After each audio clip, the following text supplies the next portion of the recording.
मैं सुरेश राव मैया पाठशाला में आपका तहे दिल से हार्दिक स्वागत करता हूं। अपन पढ़ रहे थे इंडिया हिस्ट्री और इंडिया हिस्ट्री के अंतर्गत एक मेजर पार्ट ले रहे थे अपन 1857 की क्रांति। और 1857 की क्रांति से संबंधित प्रारंभिक जो रूपरेखा है वो अपन ने तैयार कर ली थी। और उसके बाद 1857 की क्रांति के कारण देख रहे थे और कारणों के अंतर्गत सबसे पहले अपन ने राजनीतिक कारण देखे थे मित्रों। और राजनीतिक कारणों के अंतर्गत अपन ने लॉर्ड वेलेस्ली की सहायक संधियां पढ़ ली थी। उसके साथ साथ में लॉर्ड डलहौजी के द्वारा व्यपगत सिद्धांत के तहत हड़पी गई रियासतों के बारे में अपन कंप्लीटली पढ़ चुके हैं। लास्ट में 2 रियासतें और पेंडिंग रह गई थी। ध्यान रखिएगा, एक तो मैंने झांसी के बारे में आपको पढ़ाई दिया था कि झांसी का विलय है वो 1853 के अंदर किया गया था। कब किया गया था? 1853 में। अगर 53 ऑप्शन में नहीं आए तब अपने को 1854 करना है।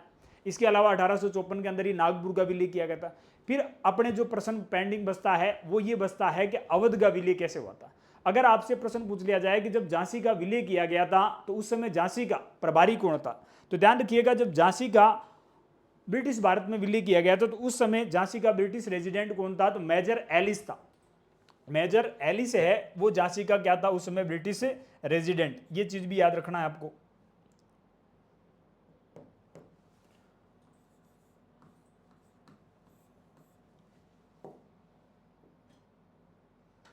यहां तो कोई प्रश्न हो तो आप अवगत करवा सकते हो। 1857 की क्रांति पढ़ रहे हैं अपन। एक मेजर टॉपिक है क्रांति, भाग 2 है।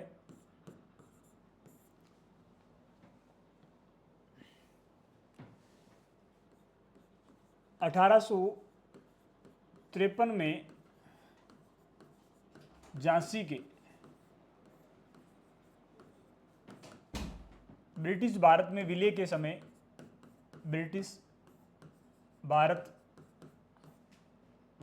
में विलय के समय मेजर एलिस झांसी का रेजिडेंट था। झांसी का रेजिडेंट कौन था? Major Alice. ब्रिटिश भारत में विलय के समय मेजर एलिस। ये पूछे जाते हैं आजकल सवाल मित्रों, आजकल ये सवाल पूछे जाते हैं क्योंकि अपन क्या करते हैं कि जी गुड आफ्टरनून सुशीला जी, स्वागत है। आजकल अपन क्या करते हैं कि झांसी का ब्रिटिश भारत में विलय कब हुआ था, ये तो जनरली सवाल हो गए, लेकिन कई बार प्रश्न बनाने वाला आजकल प्रश्नों की तह तक भी जाने लग गया है तो वो आपसे ये सवाल पूछ सकता है। क्योंकि जनरली अपन कुछ प्रश्न एग्जाम हॉल में ऐसे देखने लगे हैं आजकल कि जहां अभ्यर्थी पढ़ना छोड़ता है उसकी अगली लाइन से प्रश्न है वो एग्जाम में पूछे जा रहे हैं। तो झांसी का विलय कब हुआ था? 1853 में। मैंने कहा था 53 नहीं आए तो 54 करके आना है। अब प्रश्न ये पूछ ले कि उस समय किस आधार पर किया गया था, तो गोद निषेध, सीधी सी बात है, क्योंकि गंगाधर राव और रानी लक्ष्मीबाई है, उनके कोई संतान नहीं थी तो उन्होंने एक पुत्र को गोद लिया था, लेकिन लॉर्ड डलहौजी ने इसको एक्सेप्ट नहीं किया। फिर कहा जाता है कि उसने ब्रिटिश भारत में झांसी का विलय कर लिया। तो प्रश्न ये पूछा जा सकता है कि जब ब्रिटिश भारत में झांसी का विलय किया गया था तो उस समय वहां का रेजिडेंट कौन था? तो उस समय वहां का रेजिडेंट कौन था? Major Ellis. ध्यान रखिएगा, 1853 में झांसी के ब्रिटिश भारत में विलय के समय मेजर एलिस झांसी का रेजिडेंट था। झांसी का ब्रिटिश रेजिडेंट था, ब्रिटिश रेजिडेंट था। अब प्रश्न ये बनता है कि अवध का विलय किस प्रकार से हुआ, ये इंपॉर्टेंट है। अवध का विलय है, अवध का ब्रिटिश भारत में विलय किस प्रकार से हुआ? ब्रिटिश भारत में विलय किस प्रकार से हुआ था? ध्यान रखिएगा, अवध का प्रयोग अंग्रेज है वो एक बफर स्टेट के रूप में करना चाहते थे, बफर स्टेट के रूप में अवध का प्रयोग करना चाहते थे। तो अब अवध का विलय करे कैसे? उस समय अवध का नवाब कौन था? तो उस समय जब ब्रिटिश भारत में इसका विलय किया गया था तो उस समय अवध का नवाब था वाजिद अली शाह। वाजिद अली शाह, ये अवध का नवाब था। वाजिद अली शाह है, इसकी बेगम हजरत महल थी, बेगम हजरत महल। और इन दोनों का पुत्र था बिरजिस कादिर। इनका पुत्र था बिरजिस कादिर, बिरजिस कादिर। तो यहां तो डलहौजी का व्यक्तिगत सिद्धांत है वो फेल हो रहा था क्योंकि योग्य उत्तराधिकारी यहां, लेकिन फिर भी अवध का विलय तो करना कंपलसरी था। तब कहा जाता है कि लॉर्ड डलहौजी के द्वारा एक अंग्रेज अधिकारी को अवध भेजा गया। ध्यान रखिएगा, इस समय अवध की राजधानी कहां थी? तो लखनऊ थी। अगर पूछ ले कि साहब अवध की राजधानी कहां थी, तो अवध की राजधानी थी लखनऊ, और लखनऊ को कहा जाता है नवाबों की नगरी। तो यहां जेम्स आउटरम नामक एक अंग्रेज अधिकारी को भेजा गया कि तू जा अवध और वहां पता कर कि ये वाजिद अली शाह है वो कैसे शासन कर रहा है, इसका कोई ना कोई तोड़ निकाल के लेके। तब कहा जाता है कि वाजिद अली शाह के खिलाफ इस जेम्स आउटरम ने एक रिपोर्ट तैयार की और उस रिपोर्ट के अंदर उसने ये प्रमाणित कर दिया कि अवध का नवाब वाजिद अली शाह है वो ढंग से शासन नहीं कर रहा, उसके ऊपर कुशासन का आरोप लगाया गया। तो प्रश्न यही बनेगा कि ब्रिटिश भारत के अंदर डलहौजी ने किस रियासत को कुशासन का आरोप लगा करके हड़पा था, तो वो अवध रियासत थी। फिर प्रश्न ये पूछा जाएगा कि अवध का विलय ब्रिटिश भारत में कब किया गया, तो 1856 में किया गया। फिर प्रश्न ये पूछा जाएगा कि अवध का ब्रिटिश भारत में विलय है वो किस रिपोर्ट के आधार पर किया गया, तो जेम्स आउटरम रिपोर्ट के आधार पर अवध का ब्रिटिश भारत में विलय कर लिया गया। फिर प्रश्न ये भी पूछा जा सकता है आपसे, प्रश्न यह भी पूछा जा सकता है कि किस रियासत के संदर्भ में लॉर्ड डलहौजी ने कहा कि यह चेरी ग्लास फल है जो एक दिन अपने ही मुंह में आके गिरेगा। यह एक चेरी ग्लास फल है जो एक दिन अपने ही मुंह में आके गिरेगा। यह स्टेटमेंट लॉर्ड डलहौजी का आता है किस रियासत के संदर्भ में आता है, तो अवध रियासत के संदर्भ में आता है। तो इस प्रकार अवध का विलय कब हुआ था, 1856 में। किस आधार पर कुशासन का आरोप लगाया, रिपोर्ट कौन सी थी, जेम्स आउटरम रिपोर्ट थी। कुशासन का आरोप किस पे लगाया था, तो अवध के नवाब वाजिद अली शाह के ऊपर। इस समय इसकी बेगम हजरत महल थी। बाद में आगे पढ़ेंगे अपन, लखनऊ में ये विद्रोह करेगी, लखनऊ में ये विद्रोह करेगी। किसको उत्तराधिकारी घोषित करेगी, ब्रिजेश कादिर को उत्तराधिकारी घोषित करेगी। ठीक है जी, सुशीला जी डाल दी जाएगी पीडीएफ, है ना। आगे बढ़िए, अवध का ब्रिटिश भारत में विलय देख रहे हैं अपन। ये तो एक मैंने सामान्य जानकारी बता दी। 1856 में James Outram report, James Outram report के आधार पर, रिपोर्ट के आधार पर लॉर्ड डलहौजी द्वारा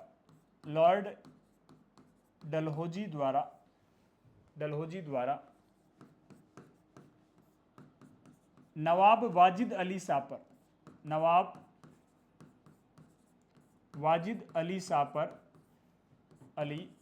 शाह पर कुशासन का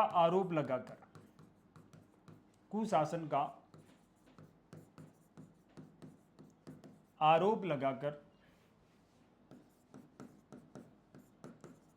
अवध का ब्रिटिश भारत में विलय किया। अवध का ब्रिटिश भारत में विलय किया। क्लियर है ये चीज जी? जी मीनाक्षी जी, यही बता रहा हूं मैं। अभी जो मैंने 4 चीजें बताई थी वो यही बताई थी आपको कि किस प्रकार के प्रश्न है वो एग्जाम हॉल के अंदर पूछे जा रहे हैं आजकल। भाई झांसी का विलय हुआ था, उस समय झांसी का रेजिडेंट कौन था, ये प्रश्न पूछा जा सकता है। तो सीधी सी बात है, अपने को अच्छी तरीके से याद रखना है कि उस समय मेजर एलिस है वो वहां का रेजिडेंट था। फिर प्रश्न ये पूछा जाता है कि अवध का विलय किस आधार पर किया गया था, तो जेम्स आउटरम रिपोर्ट के आधार पर किया गया था। कब किया गया था, 1856 के अंदर किया गया था। अवध का नवाब कौन था, वाजिद अली शाह था। अवध को अंग्रेज किस रूप में प्रयुक्त करना चाहते थे, तो बफर स्टेट के रूप में प्रयुक्त करना चाहते थे। ठीक है, फिर एक डलहौजी का स्टेटमेंट आता है कि लॉर्ड डलहौजी, ये इसका एक स्टेटमेंट आता है अवध के संदर्भ में। डलहौजी का स्टेटमेंट, अवध के संदर्भ में डलहौजी का कथन पूछा गया है मित्रों। ये भी एग्जाम, कौन सा स्टेटमेंट देता है डलहौजी? डलहौजी कह रहा है कि ये चेरी ग्लास फल, यह मतलब अवध, यह है चेरी ग्लास फल एक दिन अपने ही मुंह में आके गिरेगा। एक दिन अपने ही मुंह में आकर गिरेगा। किसके संदर्भ में कहा था डलहौजी ने? तो ये लॉर्ड डलहौजी के द्वारा अवध के संदर्भ में कहा गया था। इस प्रकार अवध का ब्रिटिश भारत के अंदर विलय हो जाता है। तो हड़प नीति या व्यवगत सिद्धांत के तहत हड़पी गई जो भी रियासतें हैं वो मैंने आपको बता दी। फिर प्रश्न बनता है कि सर और कौन कौन से राजनीतिक कारण थे। तो अब सुनिए एक बार, राजनीतिक कारणों की बात आती है तो फिर चलते हैं अपन तत्कालीन मुगल बादशाह की ओर। तत्कालीन मुगल बादशाह कौन था? तो मुगल बादशाह था साहब बहादुर शाह जफर सेकंड। कहा जाता है कि अंग्रेजों के संरक्षण में बढ़ने वाला पहला मुगल बादशाह था अकबर सेकंड। अकबर सेकंड है वो ब्रिटिश संरक्षण में बढ़ने वाला पहला मुगल बादशाह था। यानी कि अकबर सेकंड के बाद जितने भी मुगल बादशाह बने वो कह सकते हैं कि अंग्रेजों के रहमो करम से दिल्ली के सिंहासन पर बैठे। तो निश्चित रूप से उस समय के जो गवर्नर जनरल है वो मुगल बादशाह से ज्यादा ताकतवर थे और उन्होंने मुगल बादशाह की बहुत सारी सुविधाएं हैं वो कम करना प्रारंभ कर दिया था। ठीक है, तो अब क्या होता है आगे? लॉर्ड एलन बैरो जैसे गवर्नर होते हैं जिन्होंने कहीं ना कहीं मुगल बादशाह की राजनीतिक शक्तियां हैं उसको सीमित करने का प्रयास किया। उसने तो इतना तक कर दिया था, एलन बैरो है, उसने तो मुगल बादशाह को भेंट देना भी बंद कर दिया और उसके साथ साथ में उस समय जो सिक्के जारी किए जा रहे थे उन सिक्कों के ऊपर भी कहा जाता है कि मुगल बादशाह का नाम है वो अंकित करवाना बंद कर दिया गया। तो कहीं ना कहीं तत्कालीन भारत के जो सबसे बड़ा शासक था, जो भारतीय जनता का प्रतिनिधि था, उसका राजनीतिक पतन किया जा रहा था अंग्रेजों के द्वारा। तो एलन बैरो ये काम स्टार्ट कर चुका था और उसके बाद कैनिंग आता है, ये सॉरी डलहौजी आता है। तो डलहौजी ने कह दिया कि बहादुर शाह जफर सेकंड के बाद में कोई भी मुगल बादशाह है वो बादशाह की उपाधि धारण नहीं करेगा। यानी कि अब वो हिंदुस्तान के बादशाह नहीं है, उसके उत्तराधिकारी बादशाह की उपाधि धारण नहीं कर सकते। ये लॉर्ड डलहौजी ने प्रावधान कर दिया। डलहौजी के बाद में कैनिंग बना, तो कैनिंग ने तो यहां तक कह दिया कि बहादुर शाह जफर के बाद में जो उत्तराधिकारी बनेगा उसको लाल किला खाली करना पड़ेगा। जहां मुगल बादशाह है वो कह सकते हैं कि 1648 से रह रहे थे। शाहजहां ने मुगलों की राजधानी दिल्ली को बनाया था 1648 के अंदर, लाल किले को बनाया था 1648 से 1857 तक। जहां मुगल बादशाह रह रहे थे उन मुगल बादशाहों को यह कह दिया गया कि बहादुर शाह जफर सेकंड के बाद अगला जो शासक बनेगा वो लाल किले को खाली करेगा, लाल किले में नहीं रह सकता। तो कहीं ना कहीं अंग्रेज गवर्नर जनरलों के द्वारा तत्कालीन मुगल बादशाह है उसका राजनीतिक पतन किया जा रहा था, उसके अधिकार कम किए जा रहे थे और एक मैसेज दिया जा रहा था कि भारत में मुगल बादशाह से भी ज्यादा शक्तिशाली है वो अंग्रेज गवर्नर जनरल है। तो यह भी क्रांति 1857 की क्रांति का एक राजनीतिक कारण माना जाता है। ठीक है, तो ये नोट कर लीजिए।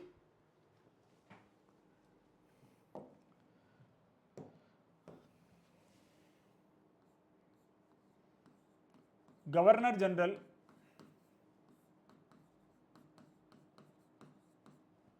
लॉर्ड एलन बैरो द्वारा, लॉर्ड एलन बैरो द्वारा, एलन बैरो द्वारा मुगल बादशाह को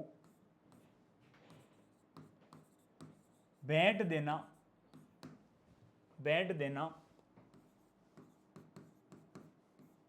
बंद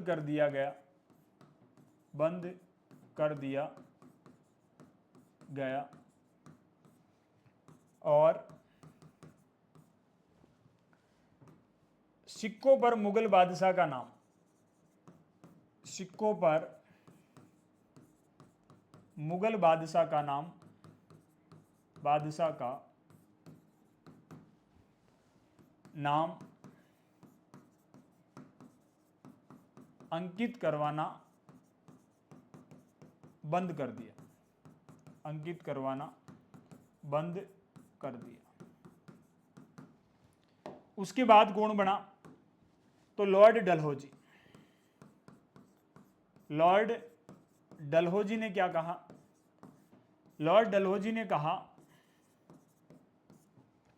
बहादुर शाह के बाद, बहादुर शाह जफर सेकंड के बाद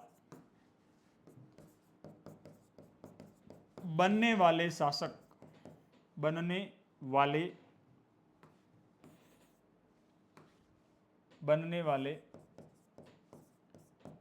शासक बादशाह की उपाधि धारण नहीं करेंगे, बादशाह की उपाधि धारण नहीं करेंगे। ये किसने कह दिया? ये कह दिया साहब लॉर्ड डलहौजी ने। उसके बाद लॉर्ड कैनिंग ने क्या किया? लॉर्ड कैनिंग ने ये स्टेटमेंट दे दिया कि जफर के उत्तराधिकारी, जफर सेकंड के उत्तराधिकारी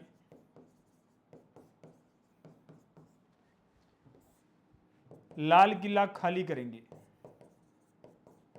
लाल किला खाली करेंगे। यानी कि जफर है तब तक लाल किला मुगलों के पास में है, उसके बाद मुगलों से लाल किला छीन लिया जाएगा।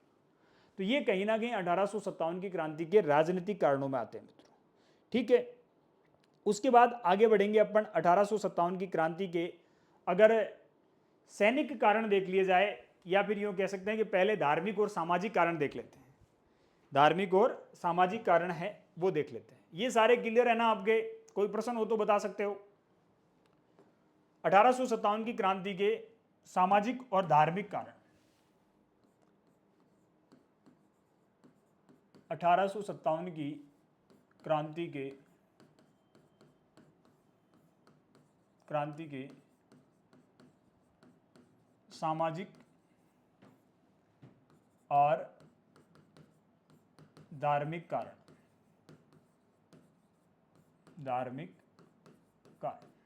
दोनों साथ में ले रहा हूं, ठीक है। हालांकि कहीं ना कहीं देखा जाए जब इन कारणों का मूल्यांकन करेंगे मित्रों तो अपने को दिखाई देगा। जी सुशीला जी बिल्कुल, मैया पाठशाला अपने कंटेंट के लिए जाना जाता है। नमस्ते प्रकाश जी। मैया पाठशाला है वो, इसकी पहचान ही कंटेंट है कि यहाँ आपको जो कंटेंट हम लोगों के द्वारा दिया जाता है, मैक्सिमम प्रश्न है वो जिस भी एग्जाम की आप तैयारी करो आपको प्रश्न पत्र के अंदर मिलेंगे। इतना आप विश्वास कर सकते हो मैया पाठशाला के ऊपर, ठीक है। आगे बढ़िए। 1857 की क्रांति के सामाजिक और धार्मिक कारणों की अगर अपन बात करते हैं तो कहीं ना कहीं कुछ कारण तो वर्तमान में अगर उनका मूल्यांकन करें तो ऐसा लगता है कि यार ये तो गलत विरोध कर दिया गया इनका। जैसे सती प्रथा निवारक अधिनियम पर अपन चर्चा करें, 1857 की क्रांति का ये एक प्रकार से कह सकते हैं कि सामाजिक कारणों के अंतर्गत आता है। भाई अंग्रेजों ने भारतीय समाज में प्रचलित विभिन्न प्रकार की धार्मिक कुरीतियां थी उनको समाप्त करने का प्रयास किया। सती प्रथा भी एक प्रकार से धार्मिक कुरीति थी। इससे पहले नर बलियां तक दी जाती थी, तो नर बलि के ऊपर भी रोक लगाने का प्रयास किया गया। नर बलि पर भी रोक लगाने का प्रयास किया गया था, सती प्रथा पर भी रोक लगाने का प्रयास किया गया। भारतीय समाज में बाल विवाह हो रहे थे तो उनके ऊपर भी प्रतिबंध लगाने का प्रयास किया इन्होंने। इसके साथ साथ में विधवाओं की शादियां नहीं हो रही थी तो विधवा विवाह से संबंधित इन्होंने एक्ट पारित किए थे। तो कहीं ना कहीं इन एक्टों की अपन चर्चा करें तो निश्चित रूप से देखा जाए तो ये तो समाज सुधार के लिए एक अच्छा कदम था, लेकिन उस समय की जो परिस्थितियां हैं, उस समय का जो समाज है वो इनको अस्वीकार कर रहा था। उस समय के समाज में ये रूढ़िवादिताएं प्रचलित थी कि अगर किसी महिला के पति की मृत्यु हो गई तो उस महिला को उस पति के साथ जीवित सती होना पड़ेगा। ये धारणा थी उस समय समाज के अंदर, ये रूढ़िवादिताएं थी। हालांकि कहीं ना कहीं देखा जाए तो पूरी की पूरी अमानवीय थी, अंग्रेजों ने अच्छा काम किया था, फिर भी इनके खिलाफ तत्कालीन रूढ़िवादी वर्ग रहा था वो अंग्रेजों के खिलाफ खड़ा हो गया। तो ये 1857 की क्रांति के धार्मिक कारणों के अंदर आएगा, सामाजिक और धार्मिक कारण। लेकिन कुछ कारण ऐसे भी है, जैसे शुरुआत होती है 1813 से। 1813 के अंदर ब्रिटिश ईस्ट इंडिया कंपनी को जो व्यापारिक स्वीकृतियां दी जा रही थी, जो चार्टर दिए जा रहे थे, 1813 में एक चार्टर आया था। उस चार्टर एक्ट के तहत जितनी भी ईसाई मिशनरियां हैं, ईसाई मिशनरी कहा जाता है धर्म प्रचारक संस्थाओं, तो जितनी भी ईसाई मिशनरियां आ रही थी उनको भारत में धर्म प्रचार की स्वतंत्रता दे दी गई थी 1813 के अंदर। उससे पहले उनको धर्म प्रचार की स्वतंत्रता नहीं दे रखी थी। तो कहा जाता है कि जैसे ही ईसाई मिशनरियों को भारत में धर्म प्रचार की स्वतंत्रता प्रदान कर दी गई, उन ईसाई मिशनरियों ने भारत का ईसाईकरण करना प्रारंभ कर दिया और उन्होंने समाज के उस वर्ग को टारगेट किया जिसे तत्कालीन भारतीय समाज है वो सबसे निचली सीढ़ी पे खड़ा करके रखा था। यानी कि समाज का वो वर्ग जिसे मूल, या यूं कह सकते हैं कि जो वर्चस्वशाली समाज है, उन्होंने जिसको हाशिए पर धकेल दिया था, जिन लोगों को ना कोई राजनीतिक प्रतिनिधित्व था, ना कोई धार्मिक प्रतिनिधित्व था, ना किसी प्रकार के कोई संसाधन उनके पास में थे, उन लोगों को इन ईसाई मिशनरियों ने टारगेट कर लिया और सीधी सी बात है कि उन लोगों को इन्होंने ये संसाधन भी प्रोवाइड करवाए और संसाधनों के साथ साथ में कह सकते हैं कि उनके हिसाब से उनको सम्मान भी प्रदान किया। और इस वजह से भारत में ईसाईकरण है वो प्रारंभ कर दिया इन्होंने। जब इन्होंने भारत का ईसाईकरण करना प्रारंभ किया था, क्योंकि दो चीजें याद रखना मित्रों, भारत में ईसाईकरण की शुरुआत भी केरल से मानी जाती है और भारत में इस्लामीकरण की शुरुआत भी केरल से मानी जाती है, दोनों केरल से मानी जाती है। जब ईसाई मिशनरियां भारत का ईसाईकरण कर रही थी तो उस समय तत्कालीन भारतीय लोगों ने इसका विरोध किया। उन्होंने क्या किया कि जो व्यक्ति अपना धर्म छोड़ करके, ईसाई धर्म छोड़ करके, ये मूल धर्म छोड़ करके ईसाई धर्म ग्रहण कर रहा है, उन्होंने ये सार्वजनिक आदेश जारी कर दिए कि संबंधित व्यक्ति को उसकी पुश्तैनी संपत्ति से वंचित किया जाएगा, कि अगर उस व्यक्ति ने कोई धर्म ग्रहण कर लिया तो उस व्यक्ति के हिस्से में जो भी संपत्तियां आ रही है उस संपत्ति के ऊपर वो दावा नहीं कर सकता। जब लोगों को उनके खुद की मूल संपत्तियों से वंचित किया जा रहा था तो सीधी सी बात है कि ईसाई मिशनरियों के प्रभाव में आने कम हो गए। जब इनका टारगेट पूरा नहीं हो रहा था तो इन ईसाई मिशनरियों के प्रतिनिधि लॉर्ड डलहौजी के पास में गए कि साहब ऐसी ऐसी स्थितियां क्रिएट होगी। तो लॉर्ड डलहौजी ने क्या किया, 1850 के अंदर एक धार्मिक निर्योग्यता अधिनियम पारित कर दिया, जिसे अपना लैक्स लोकी एक्ट कहते हैं, लैक्स लोकी एक्ट। अब इस लैक्स लोकी एक्ट के तहत अगर कोई व्यक्ति ईसाई धर्म ग्रहण कर रहा है तो उसे उसकी पुश्तैनी संपत्ति से वंचित नहीं किया जाएगा। तो ये 1857 की क्रांति के धार्मिक और सामाजिक कारण है। लिखिए इनको। जी प्रकाश जी, इंडियन इकोनॉमिक की क्लास का कोर्स भी लॉन्च करो। जी बिल्कुल, ऐप पे जहाँ तक मुझे पता है। अच्छा, इंडियन इकोनॉमी का नहीं है, हो जाएगा प्रकाश जी, बिल्कुल हो जाएगा। रीट के लिए तैयारी कर रहे हो ना आप, हो जाएगा, क्योंकि रीट और सेकंड ग्रेड के लिए निश्चित रूप से एक कोर्स है वो आने वाले समय में लॉन्च होने वाला है। ठीक है, 1857 की क्रांति के सामाजिक और धार्मिक कारण। सबसे पहले देखिए 1813 का चार्टर, 1813 ईस्वी, चार्टर मतलब अधिकार पत्र। सबसे पहले 15 वर्षों का दिया था, उसके बाद में 1772 से हर 10 वर्ष है वो चार्टर प्रदान किए जाते थे कंपनी को। 1813 का चार्टर, इस चार्टर के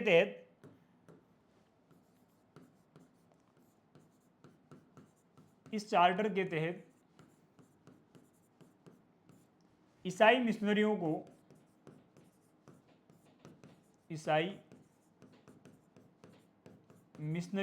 मिशनरी कहा जाता है। ध्यान रखिएगा, ये धर्म प्रचारक संस्थाएं, धर्म प्रचारक संस्थाएं।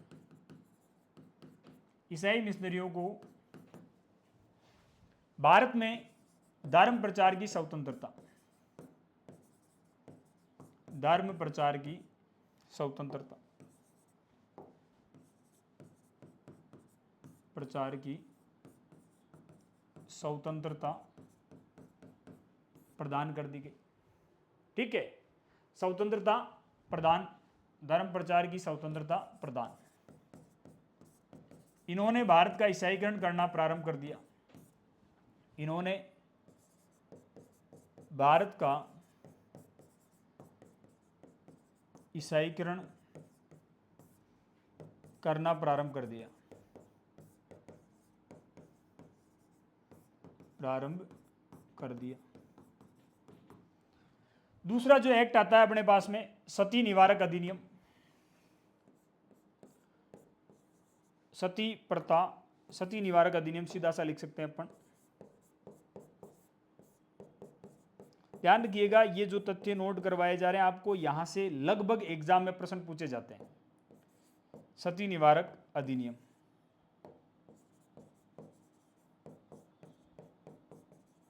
या इसी को आप लोग कहते हो सती प्रथा रोक अधिनियम। कब पारित हुआ था, किसके प्रयासों से हुआ था, तो अपने को पता है 4 दिसंबर 1829 ईस्वी को राजा राम मोहन राय के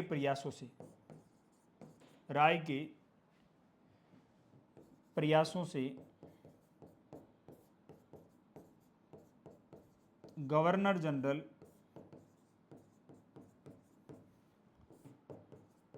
लॉर्ड विलियम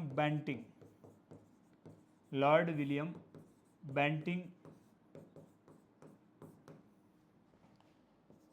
द्वारा सती निवारक अधिनियम या सती प्रथा रोक एक्ट 1829। ध्यान रखिएगा मित्रों, इसकी धारा भी पूछ ली गई है, धारा 17 लागू कर दिया गया। धारा भी पूछ ली गई है तो अच्छी तरीके से याद रखिएगा, रीट एग्जाम में पूछी गई थी शायद। सती प्रथा रोक अधिनियम 1829 और इसकी धारा कौन सी थी, तो धारा 17। धारा 17 ध्यान रखिएगा, 4 दिसंबर 1829 को राजा राममोहन राय के प्रयासों से governor general lord William Bentinck के द्वारा सती प्रथा निवारक अधिनियम 1829 धारा 17 है वो लागू कर दिया गया। किसके प्रयासों से, राजा राममोहन राय के प्रयासों से। बाकी इसकी कहानी है वो अपन जब भारत में पुनर्जागरण आंदोलन पढ़ेंगे तो उस समय पढ़ लेंगे, ठीक है, अभी क्रांति पढ़ रहे हैं। तीसरा कारण धार्मिक निर्योगिता अधिनियम। धार्मिक निर्योगिता अधिनियम या इसी को कह सकते हैं अपन लैक्स लोकी एक्ट। लैक्स लोकी एक्ट या इसको कहते हैं अपन धार्मिक निर्योग्यता अधिनियम। धार्मिक निर्योग्यता एक्ट 1850 और इसकी भी अगर आपको धारा पूछ ले तो इसकी धारा है 21, ठीक है, लैक्स लोकी एक्ट। इस एक्ट के तहत, इस एक्ट के तहत ईसाई धर्म ग्रहण करने वाले, ईसाई धर्म ग्रहण करने वाले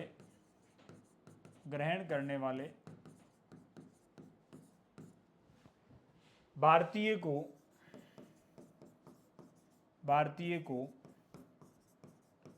अपनी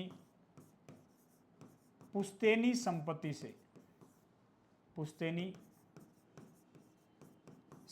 से वंचित नहीं किया जा सकता, नहीं किया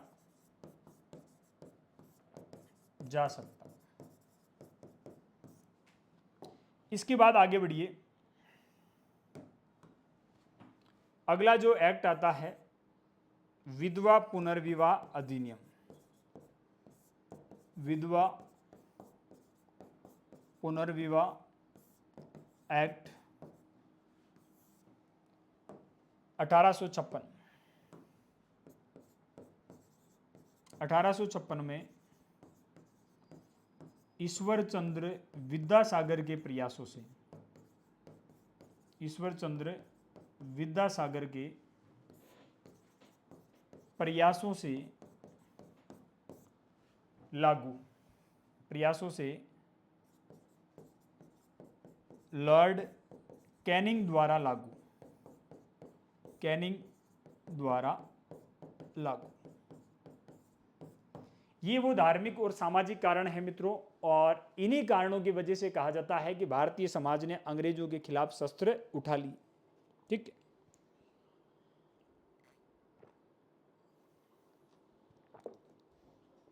ध्यान रखिएगा, अब आते हैं अपन प्रशासनिक कारणों की ओर। अब प्रशासनिक कारण तो सीधी सी बात है कि अपन लिख सकते हैं कि अंग्रेजों के द्वारा क्या होता है कि अंग्रेजों ने जो ब्रिटिश कालीन प्रांत थे उनके प्रशासन में देखा जाए तो भारतीयों को उच्च पदों पर नियुक्त नहीं किया था। भाई अंग्रेजों ने भारतीय लोगों को ये सीमित रखा था कि ये क्लर्क वगैरह की जो जॉब होती है उससे ऊपर इनको पद प्रदान नहीं करना। हालांकि भारतीय योग्य थे फिर भी उनको इन उच्च पदों से वंचित किया जा रहा था। तो निश्चित रूप से कह सकते हैं कि ये एक प्रशासनिक कारण में आएगा। किसमें आएगा? प्रशासनिक कारणों के अंदर। एक ब्रिटिश सांसद हुआ था जिसका नाम था लॉर्ड मैगल्स। लॉर्ड मैगल्स है, उसने वहां की संसद यानी कि लॉर्ड सभा में स्टेटमेंट दिया था। उसने ये स्टेटमेंट दिया था कि ईश्वर ने हिंदुस्तान का विस्तृत साम्राज्य है वो इंग्लैंड को इसलिए प्रदान किया ताकि ईसाई धर्म की पताका है वो भारत के एक किनारे से दूसरे किनारे तक फहराई जा सके। तो ये यहां लिख लेते हैं अपन। ये जो चार्टर एक्ट है ना, यहां लिख सकते हो आप चाहो तो, या फिर यहीं आगे लिख लीजिएगा।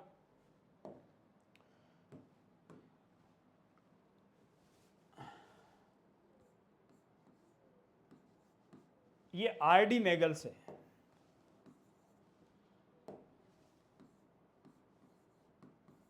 आरडी मैगल्स, और ये ईस्ट इंडिया कंपनी की डायरेक्टर परिषद का सदस्य था। डायरेक्टर परिषद का सदस्य।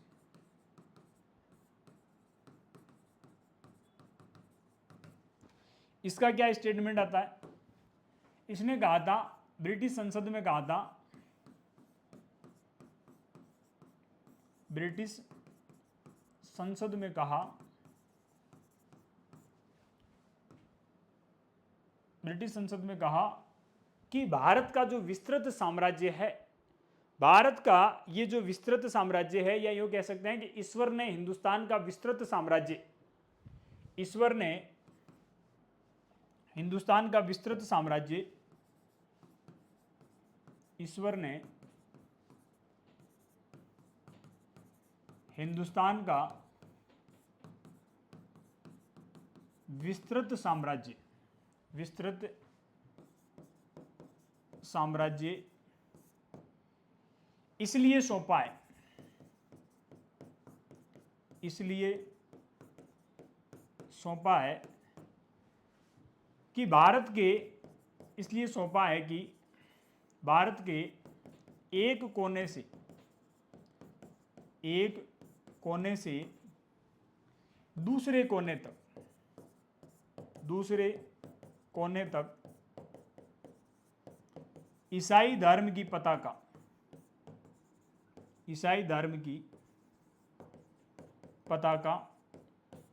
फहरा सके।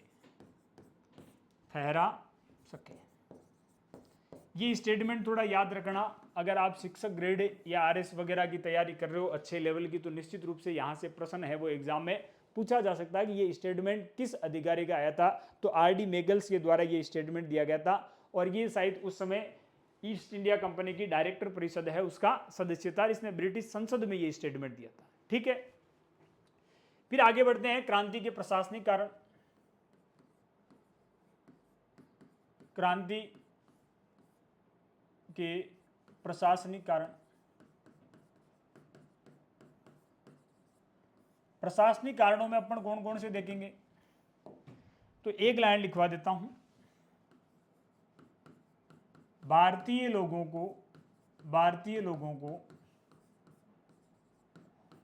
कंपनी द्वारा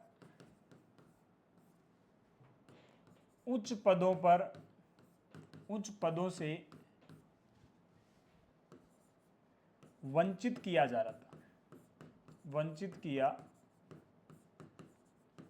रहा था। उसके बाद पढ़ते हैं अपन क्रांति के सैनिक कारण। क्रांति के सैनिक कारण। अब सैनिक कारणों में एक कारण तो प्रशासनिक कारणों से मिलता जुलता ही है।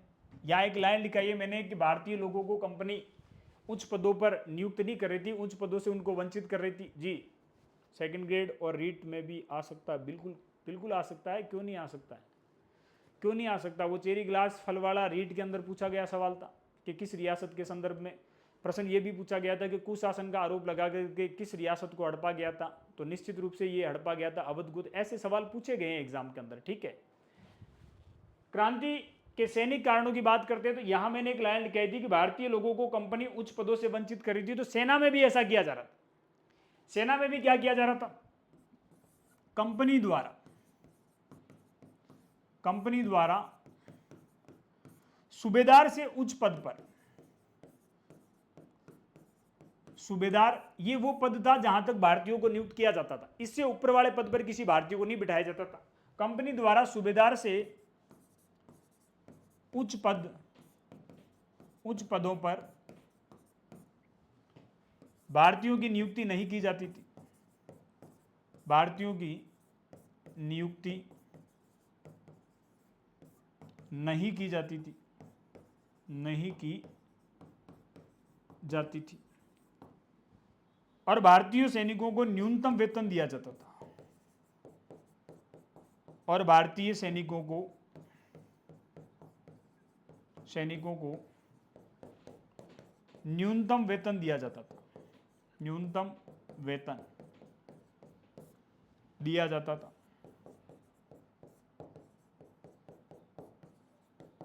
ठीक है, उसके बाद अगले कारण की ओर चले अपन, तो देखिए सैनिक कारणों के अंतर्गत दूसरा कारण, अंग्रेजों के द्वारा, क्योंकि बर्मा है वो ब्रिटिश भारत का हिस्सा था और निश्चित रूप से बर्मा जाने के लिए आपको समुद्री मार्ग का प्रयोग करना पड़ता था। तो कहा जाता है कि, या इससे पहले एक कारण देख लेते हैं, 1852 के आसपास की बात है, जब भारत का गवर्नर जनरल लॉर्ड डलहौजी था, तो उसने क्या किया कि भारतीय सेना के अंदर, या यूं कह सकते हैं कि ब्रिटिश सेना के अंदर शामिल जो सैनिक थे उनको निःशुल्क डाक सुविधा है वो प्रदान की जा रही थी।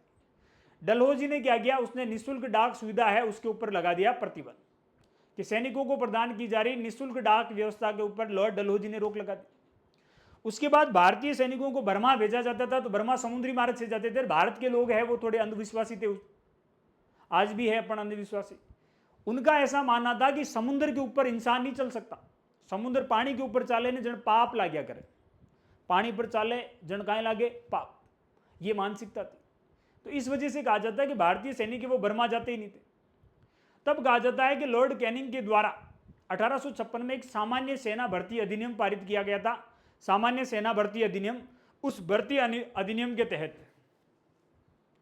पानी पर चलने का मतलब है कि जहाजों में बैठ करके जाते थे ना, तो वो एक प्रकार से पानी में चलना हो गया है ना पानी के ऊपर, है ना। तो लॉर्ड कैनिंग उसने क्या प्रावधान किया कि अब अगर कोई नया भारतीय सैनिक भर्ती होगा तो उसे अनिवार्य रूप से कंपलसरी रूप से समुद्री यात्रा पर जाना होगा। ये पहले ही प्रावधान कर दिया। जैसे आज भी अपन देखते हैं कि अपने मिलिट्री की कोई बटालियन होती है तो उसे कंपलसरी रूप से 2 साल है वो जम्मू कश्मीर के अंदर सेवा देनी होती। तो ऐसा ही एक्ट है वो 1856 के अंदर लॉर्ड कैनिंग ने पारित कर दिया, जिसे सामान्य सेना भर्ती अधिनियम नाम दिया गया। उस अधिनियम के तहत नवीन जो रंगरूट होता है उसको अनिवार्य रूप से बर्मा सेवा देनी होगी, समुद्री यात्रा करनी होगी। तो बहुत सारे सैनिक है वो इसके खिलाफ खड़े हो गए थे। तो ये नोट कर लीजिए, पहला हो जाता है अपने सूबेदार से उच्च पद प्रदान नहीं किया। दूसरा, लॉर्ड डलहौजी द्वारा, लॉर्ड डलहौजी ने 1852 में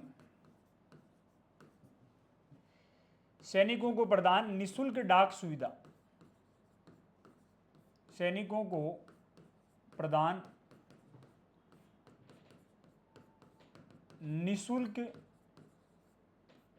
डाक सुविधा पर रोक लगा दी, निःशुल्क डाक सुविधा पर प्रतिबंध लगा दिया। अब ये संदेश से आते हैं वो कहानी भी हो गई बंद।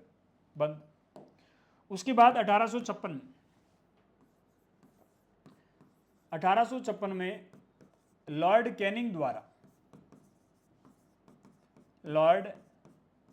द्वारा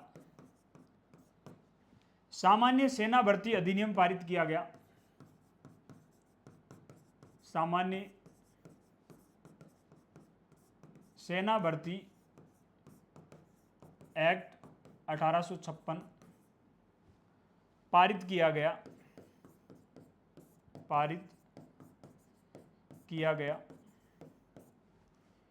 जिसके तहत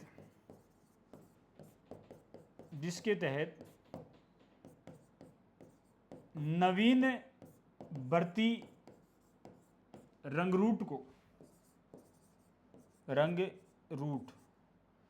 है ना, रंगरूट ही कहा जाता है, नवीन भर्ती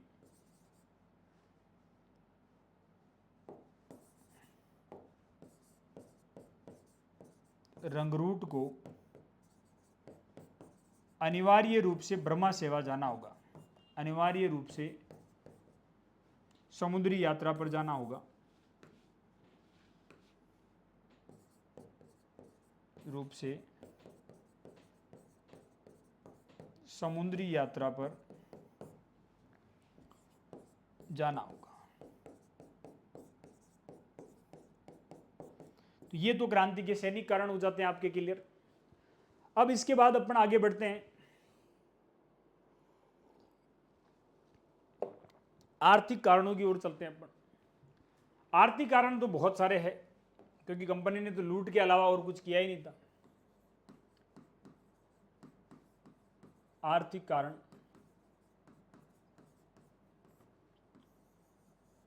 और आर्थिक कारणों में सबसे पहला कारण अगर अपन लेते हैं तो इनाम आयोग आता है मित्रों। कौन सा आयोग आता है? इनाम आयोग। इनाम आयोग का गठन है वो लॉर्ड डलहौजी के द्वारा किया गया था 1852 के आसपास। इनाम आयोग का गठन है वो लॉर्ड डलहौजी द्वारा इसका गठन किया गया था 1852 के आसपास में। इनाम आयोग, इनाम आयोग का गठन कब किया गया था? तो 1852 में। इनाम आयोग का उद्देश्य क्या था? इसका उद्देश्य था कि जिन जागीरदारों के पास में अधिशेष जागीरें हैं उनसे वो जागीरें छीन लो। जैसे भूदान आंदोलन नहीं चलाया था विनोबा भावे ने, वही सिस्टम है यहाँ। अब इसमें एक प्रावधान और कर दिया उन्होंने, इसी के तहत एक एक्ट पारित हुआ था जिसे सूर्यास्त कानून कहते हैं। सूर्यास्त कानून के तहत सिस्टम ये था कि संबंधित जागीरदार जो भू जमींदार थे बड़े बड़े, उनके लिए एक निर्धारित टैक्स की राशि तय कर दी गई और उन्हें वो टैक्स की राशि है वो एक निर्धारित तिथि को देनी होती थी कंपनी को। अगर वो उस तिथि को वो टैक्स की राशि अदा नहीं कर पाते तो उस तिथि का जो सूर्य अस्त हो रहा है उस दिन से ही उनकी जागीरें है वो उनसे छीन ली जाएगी। तो कहीं ना कहीं ये जो सूर्यास्त कानून और इनाम आयोग है निश्चित रूप से जागीरदार वर्ग है उसको असंतुष्ट कर रहा है, कंपनी के खिलाफ खड़ा कर रहा है। और ये काम किसने किया था? तो ये लॉर्ड डलहौजी के द्वारा किया गया था। तो आर्थिक कारणों में एक तो इनाम आयोग, इस इनाम आयोग ने क्या किया था? तो इनाम आयोग द्वारा 20,000 के आसपास जागीरें जब्त कर ली।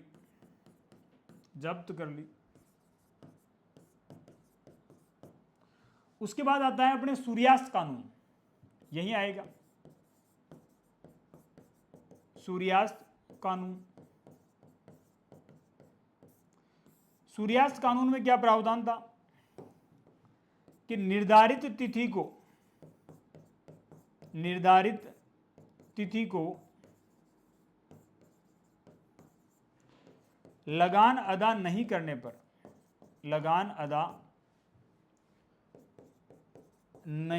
पर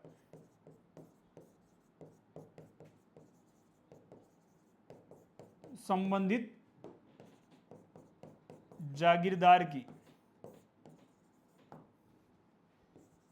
जागीर जब्त कर ली जाती।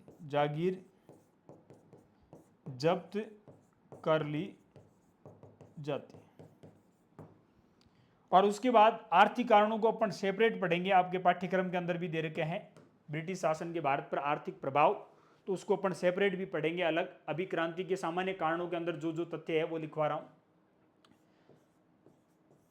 कंपनी द्वारा अत्यधिक भू राजस्व, कंपनी द्वारा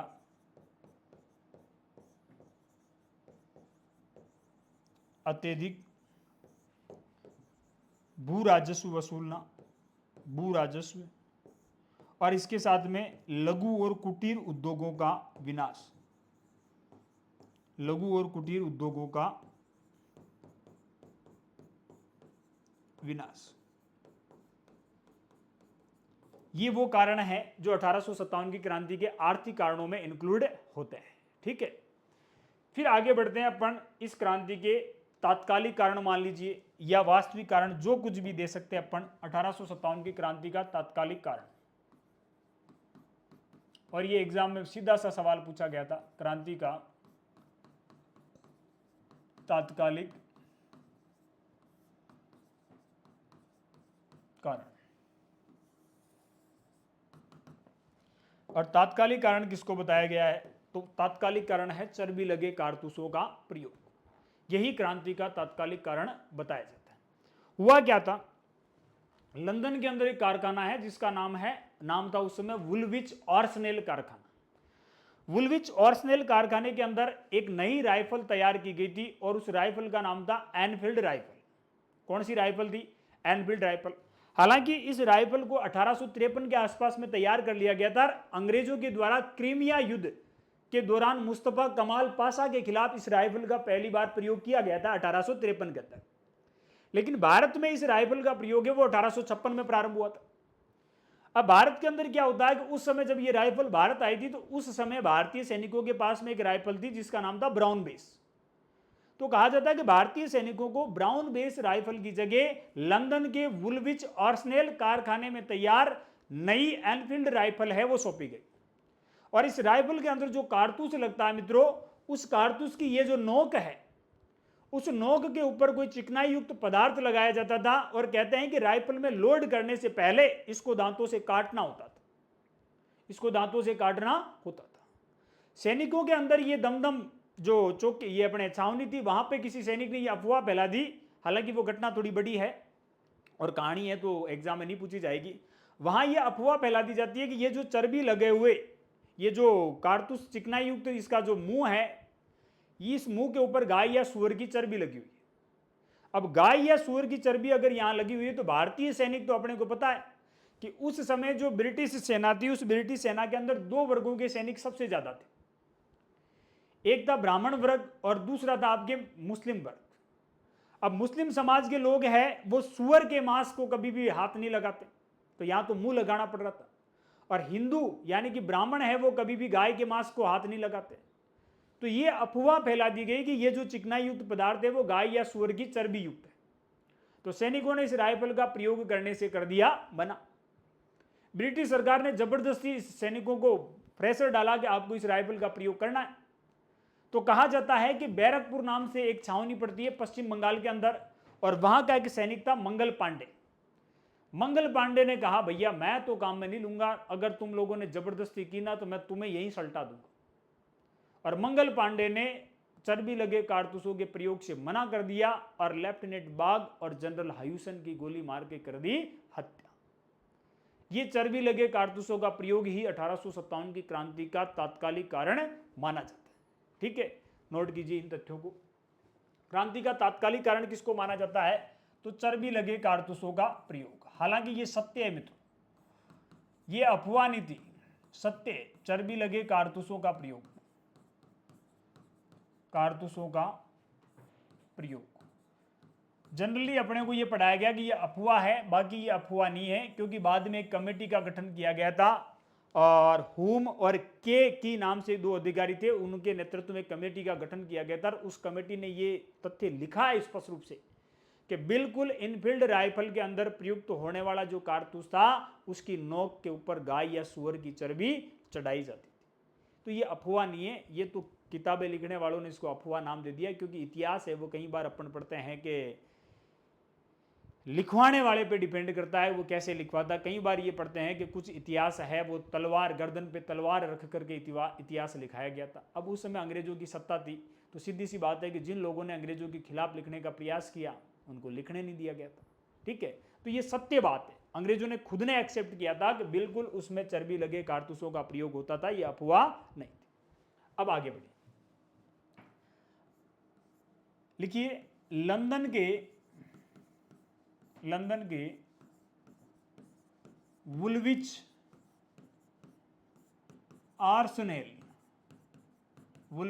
आर्सेनल कारखाने में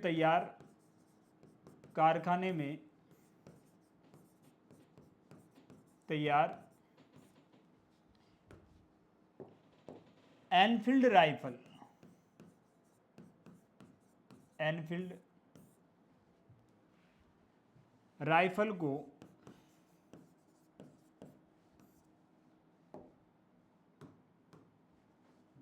को ब्राउन बेस, ये पहले थी, पूछा जाता है, ब्राउन बेस राइफल की जगह प्रतिस्थापित किया गया। राइफल की जगह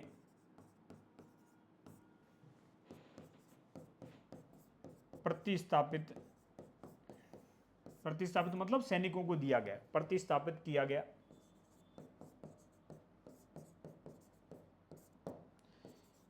इस राइफल में लगने वाले कारतूस, इस राइफल में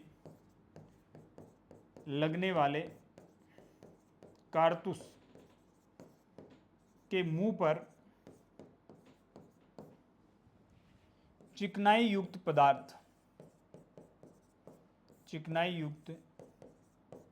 पदार्थ। लिख सकते हो प्रमाणित हुआ है ये गाय या सूअर की चर्बी, सूअर पदार्थ, गाय या सूअर की चर्बी।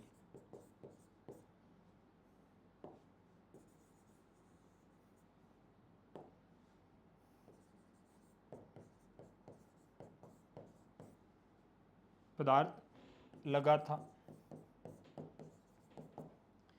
जिसे सैनिकों को मुंह से काटना होता था, जिसे सैनिकों को मुंह से काटना होता था।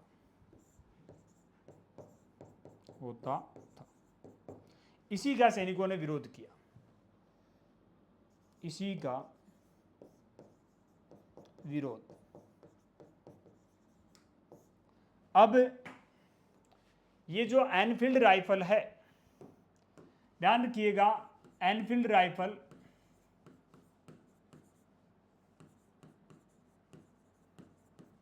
अब इस एनफील्ड राइफल से आपको दो तथ्य याद रखने। सर्वप्रथम पहली चीज तो ये कहां तैयार हुई थी, तो ये मैंने बता ही दिया कि लंदन के वुलविच आर्सेनल कारखाने में तैयार हुई थी। वुलविच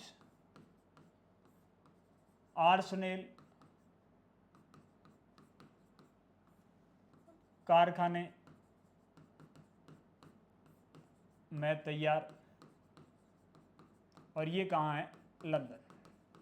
ठीक है। फिर प्रश्न पूछ ले कि साहब इसका सर्वप्रथम प्रयोग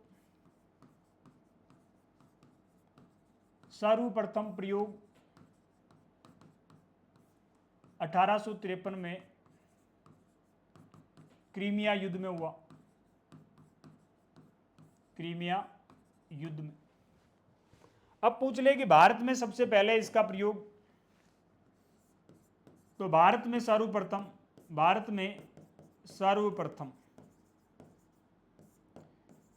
दमदम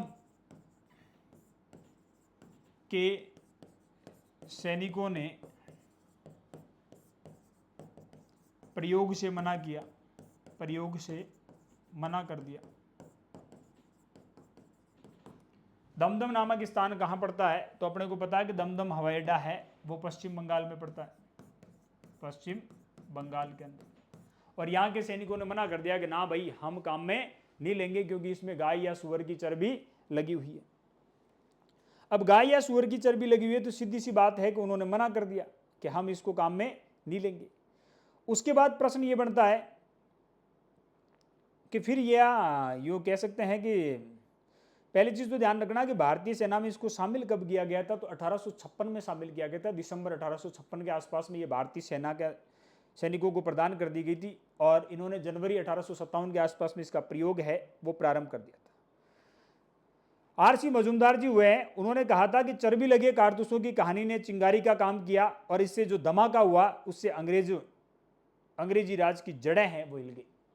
मैंने आपको एक लाइन बताई थी, मैंने ये कहा था आपको कि चर्बी लगे कारतूसों के प्रयोग की जो कहानी अपने को पढ़ाई जाती है, ये अफवाह बताई जा रही है, ये गलत है ना, ये सत्य है। क्योंकि के की अध्यक्षता के अंदर जो कमेटी गठित की गई थी, उस कमेटी ने इस चीज को एक्सेप्ट किया था कि जो चर्बी लगे कारतूसों की अफवाह है वो अफवाह नहीं, वाकई सत्य है, क्योंकि उस नोक के ऊपर वाकई गाय या सुअर की चर्बी लगाई जाती थी जो चिकनाई युक्त पदार्थ था। ठीक है। तो भारत में सर्वप्रथम दमदम के सैनिकों ने प्रयोग से मना कर दिया। ठीक है। भारतीय सैनिकों को सबसे पहले कब दी गई थी, तो ध्यान रखिएगा, दिसंबर 1856 में भारतीय सैनिकों को प्रदान।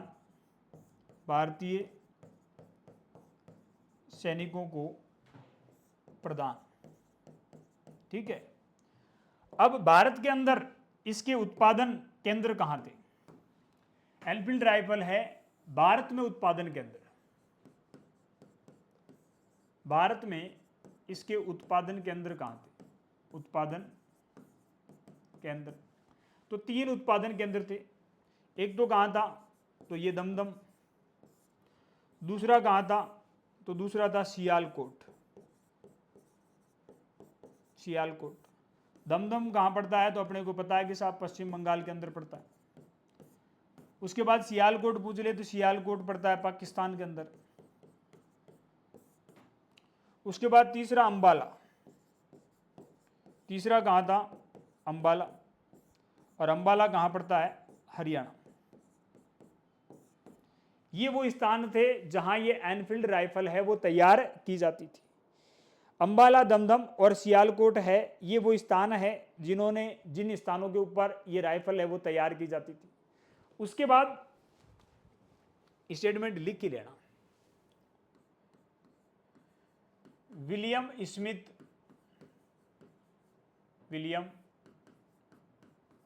स्मिथ और जॉन के टी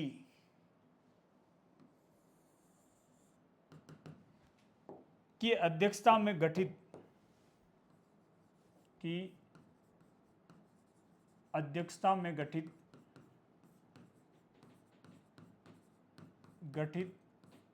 कमेटी ने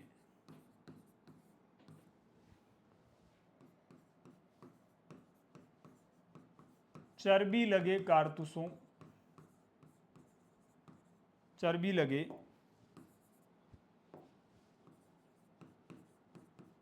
कारतूसों के प्रयोग को सत्य माना कि भाई ये अफवाह नहीं है, ये सत्य बात है। ये क्या है, सत्य बात है, ये अफवाह नहीं है। ऐसा कौन कह रहा है, विलियम स्मिथ और जॉन के की अध्यक्षता में गठित कमेटी है वो ये कह रही। फिर मैंने आपको एक स्टेटमेंट बताया था आरसी मजूमदार का। मजूमदार जी कह रहे हैं कि चर्बी लगे कारतूसों की कहानी ने वो उस चिंगारी का काम किया था, और इस चिंगारी से जो धमाका हुआ था उसने ब्रिटिश साम्राज्य की क्या हिला दी थी, नींव हिला दी थी। आरसी मजूमदार।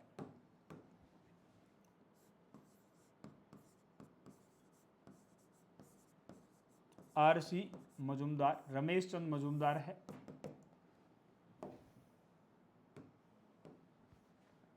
ये क्या कह रहे हैं कि चर्बी लगे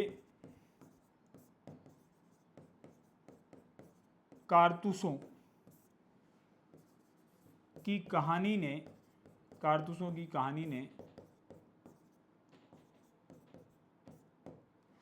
चिंगारी का काम किया। चर्बी लगे कारतूसों की कहानी ने चिंगारी का काम किया,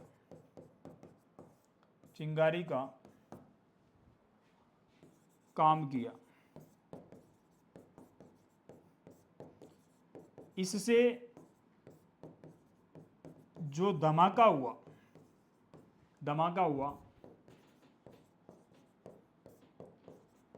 उसने ब्रिटिश साम्राज्य की, इससे जो धमाका हुआ उसने ब्रिटिश साम्राज्य की नींव हिला दी। और आपसे पूछ ले कि ब्रिटिश साम्राज्य की नींव है वो किस युद्ध के अंदर पड़ी थी। अगर पूछ ले कि ब्रिटिश साम्राज्य की नींव किस युद्ध में पड़ी थी, तो अपने को पता है कि साहब प्लासी के युद्ध में ब्रिटिश साम्राज्य की नींव पड़ी थी। और इस नींव के ऊपर मकान कहां खड़ा हुआ था, तो इस नींव के ऊपर मकान खड़ा हुआ था बक्सर के युद्ध। बक्सर के युद्ध से ब्रिटिश साम्राज्य की वास्तविक स्थापना मानी जाती है। क्लियर। ये आपके तात्कालिक कारण है, वो कंप्लीट हो जाते हैं। क्रांति के जो भी कारण अपने को पढ़ाया जाता है वो कंप्लीट हो जाता है। उसके बाद अपन आगे बढ़ते हैं 1857 के विद्रोह की शुरुआत। अब विद्रोह की शुरुआत होगी तो उससे पहले अपने को एक चीज याद रखनी है कि क्रांति की बनानी होगी अपने को योजना। तो ये चीज मैं आपको कल की कक्षा में पढ़ा चुका हूं कि 1857 की क्रांति की योजना कहां बनी थी, किस प्रकार से बनी थी। क्लियर। वापस देख लीजिए 1857 की क्रांति की योजना अगर आपसे पूछे, 1857 की क्रांति की योजना, तो जनरली अपने को बताया जाता है कि 1857 की क्रांति है, इसकी योजना कहां बनी थी, तो इसकी योजना बनी थी लंदन। कहां बनी थी, लंदन, बिल्कुल। 1857 की क्रांति है, इसकी योजना लंदन बनी थी। कैसे बनी थी? वो आपनो भारत, ठीक है। और इस भारत के अंदर देखा जाए तो ये है सतारा, सतारा। और सतारा कहां पड़ता है? तो साहब सतारा पड़ता है महाराष्ट्र के अंदर। और यहीं पर पड़ता है अपने कानपुर, ठीक है। अब कानपुर की क्या स्थिति है? तो यहां थे नाना साहब, नाना साहब। नाना साहब को ही कहा जाता है धोंधू पंथ,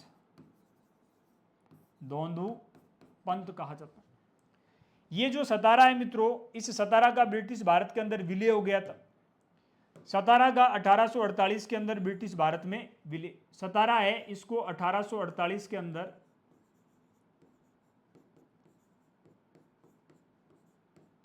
ब्रिटिश भारत में शामिल हो गया। पूछ ले कौन सी नीति के तहत हुआ था? तो अपने को याद रखना है कि साहब हड़प नीति के तहत। कौन सी नीति? हड़प नीति के तहत हड़पी जाने वाली पहली रियासत। सतारा के उस समय शासक कौन थे? तो सतारा के उस समय शासक थे अप्पा साहिब। शासक कौन थे? तो शासक थे अप्पा साहिब। और ये जो अप्पा साहिब है, इनके प्रधानमंत्री, इनके प्रधानमंत्री थे राणोजी बापू, राणोजी बापू। अप्पा साहिब हो गए बेरोजगार, अप्पा साहिब हो गए बेरोजगार क्योंकि लॉर्ड डलहौजी है, लॉर्ड डलहौजी ने उनकी रियासत हड़प ली थी। तो कहा जाता है कि अप्पा साहिब ने ये जो राणोजी बापू है, इनको कहां भेजा था? इनको भेजा था कानपुर। किसके पास भेजा था? नाना साहब के पास। उस समय नाना साहब है, ये भी कह सकते हैं कि बेरोजगार थे, क्योंकि इनकी पेंशन कर दी गई थी बंद। इनकी पेंशन क्या कर दी गई थी? बंद कर दी गई थी। तो डलहौजी के द्वारा जब इनकी पेंशन बंद कर दी जाती तो ये भी नाराज थे। तो नाना साहब है, इनके एक सलाहकार थे। नाना साहब, या जिनको धोंधू पंथ कहा जाता है, इनके सलाहकार थे अजीमुल्ला खान। सलाहकार कौन थे? तो इनके सलाहकार थे अजीमुल्ला खान, अजीमुल्ला खान, ये इनके सलाहकार थे। क्योंकि 1857 की क्रांति है, उसका वास्तविक सूत्रधार है वो किसको माना जाता है? तो आपको अच्छी तरीके से याद रखना है कि नाना साहब है ये वास्तविक सूत्रधार है। वास्तविक सूत्रधार क्रांति का किसको माना जाता है? तो नाना साहब को ही माना जाता है। और इस क्रांति की अप्रत्यक्ष योजना है वो भी कानपुर के अंदर बनी थी। अप्रत्यक्ष योजना कानपुर के अंदर ही बनी थी। प्रत्यक्ष योजना कहां बनती है? तो प्रत्यक्ष योजना अपने को पढ़ाया जाता है कि साहब क्रांति की प्रत्यक्ष योजना लंदन के अंदर बनी थी। अब लंदन के अंदर कहां बनी थी, कैसे बनी थी? तो ध्यान रखिएगा, यहां से दो व्यक्तियों को भेजा गया था और वो दो व्यक्ति थे अजीमुल्ला खान और इनके साथ में कौन थे? इनके साथ में थे राणोजी बापू। ये दोनों गए थे लंदन, यहां से भेजा गया था लंदन। और लंदन कौन कौन गए थे? तो लंदन गए थे, एक तो गए थे राणोजी बापू, राणोजी बापू गए थे। और राणोजी बापू के साथ में कौन गए थे? तो इनके साथ में गए थे अजीमुल्ला खान, अजीमुल्ला खान।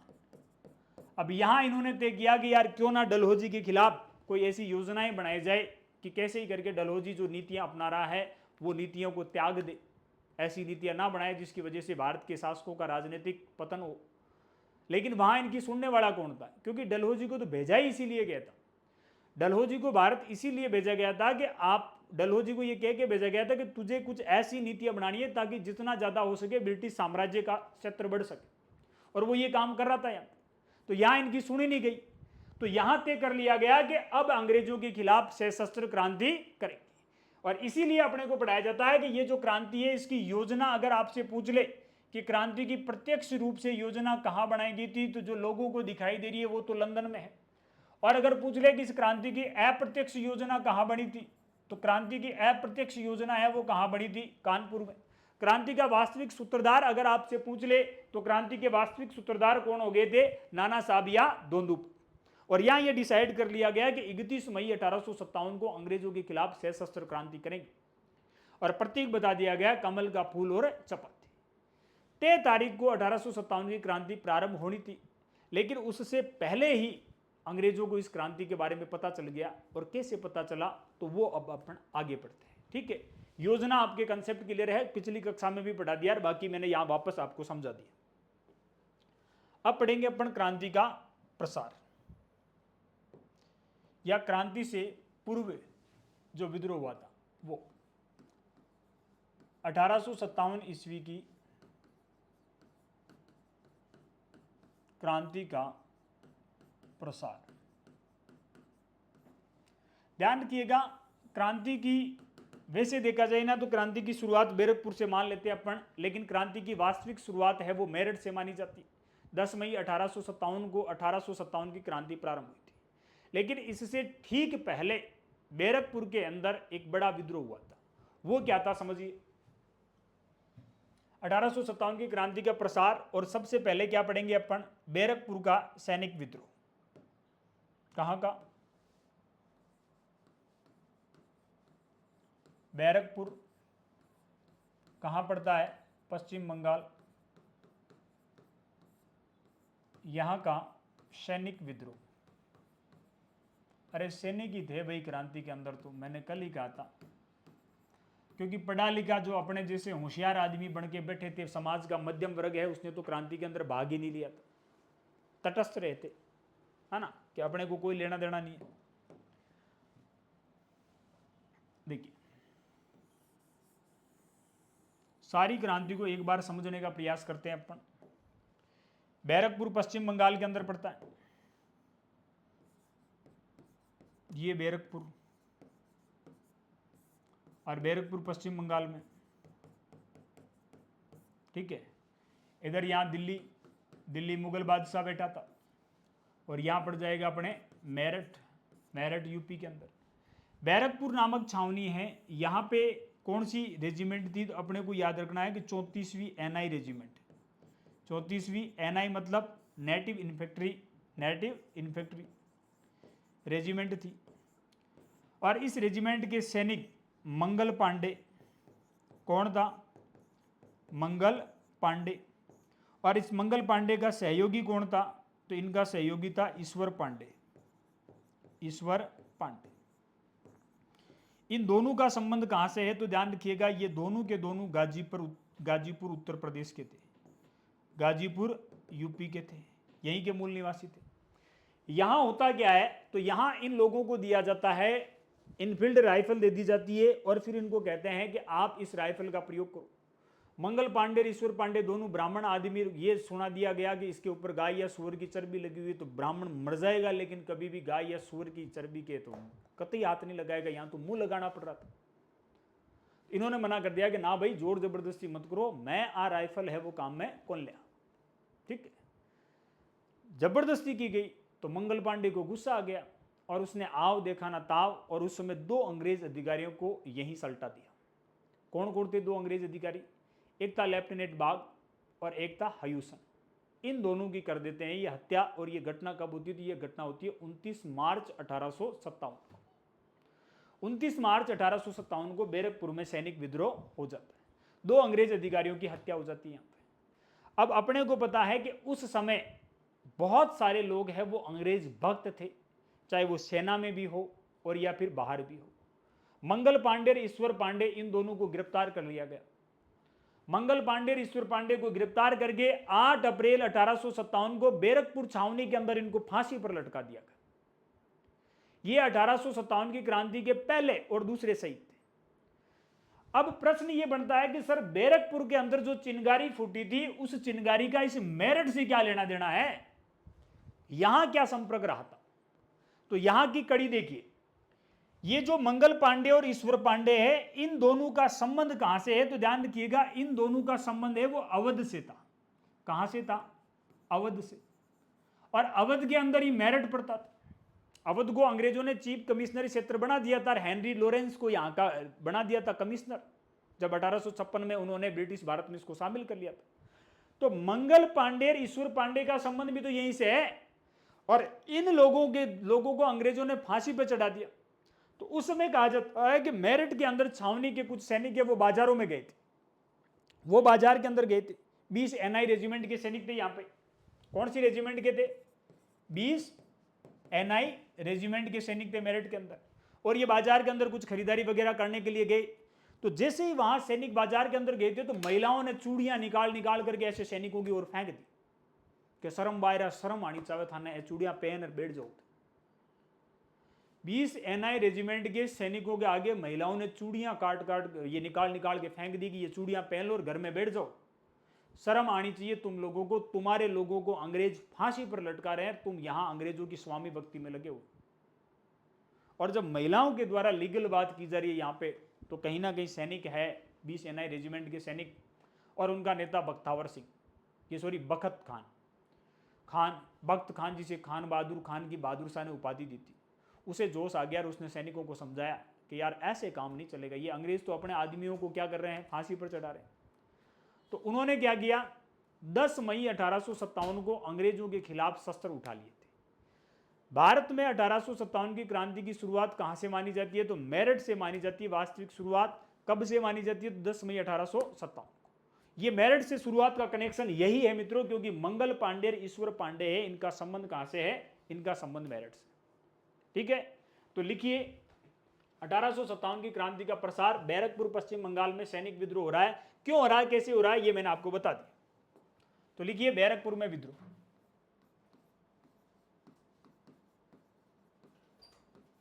बैरकपुर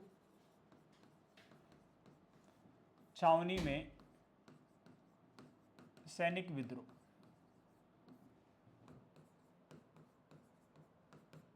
सैनिक विद्रोह कब हुआ था? तो आपको अच्छी तरीके से याद रखना है, 29 मार्च 1857 को कौन सी रेजिमेंट थी यहाँ पे? 34वीं एनआई रेजिमेंट।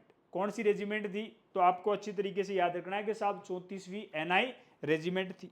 29 मार्च 1857 को 34वीं एनआई रेजिमेंट के सैनिक, 29 मार्च 1857 को 34वीं है, ध्यान रखना, 34वीं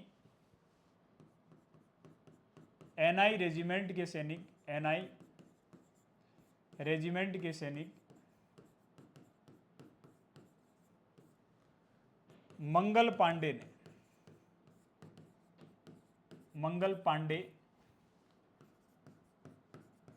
और इनके सहयोगी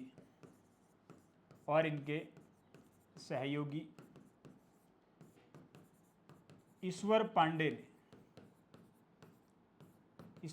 ने चर्बी लगे कारतूसों के प्रयोग से मना कर दिया।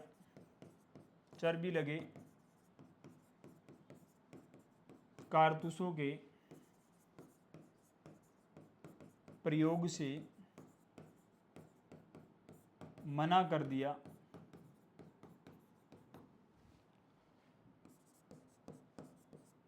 और छावनी अधिकारी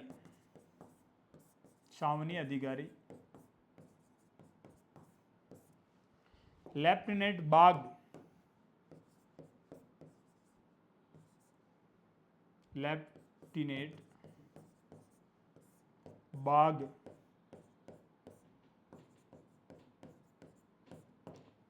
और एक था हयूसन। कौन था? हयूसन नामक व्यक्ति था और ये सार्जेंट था। और सार्जेंट कहा जाता है सेना में भर्ती करने वाले को।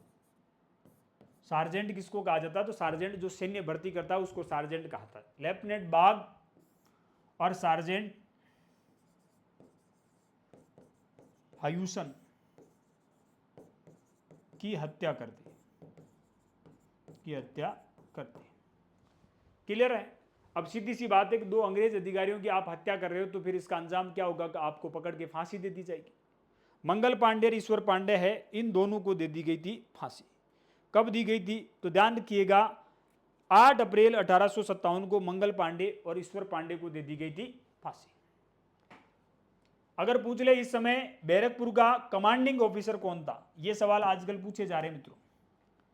बैरकपुर का कमांडिंग ऑफिसर सीओ कौन था? बैरकपुर का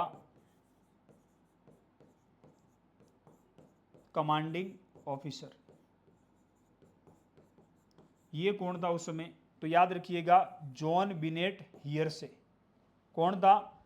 जॉन बिनेट हियर्से। जॉन बिनेट हियर्से। हियर्से ये उस समय बैरकपुर का क्या था? कमांडिंग ऑफिसर था, सीओ था उस समय, सीओ। 8 अप्रैल 1857 को, 8 अप्रैल 1857 ईस्वी को मंगल पांडे और ईश्वर पांडे को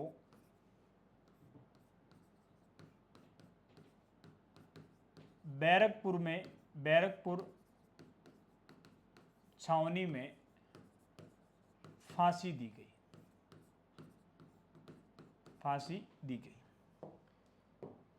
मंगल पांडे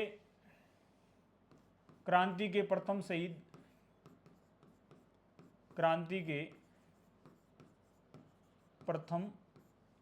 शहीद, ईश्वर पांडे द्वितीय शहीद। ध्यान रखिएगा मंगल पांडे मूलतः गाजीपुर उत्तर प्रदेश के थे। जॉन विलियम नाम का एक इतिहासकार हुआ है। जॉन विलियम ने मंगल पांडे को आतताई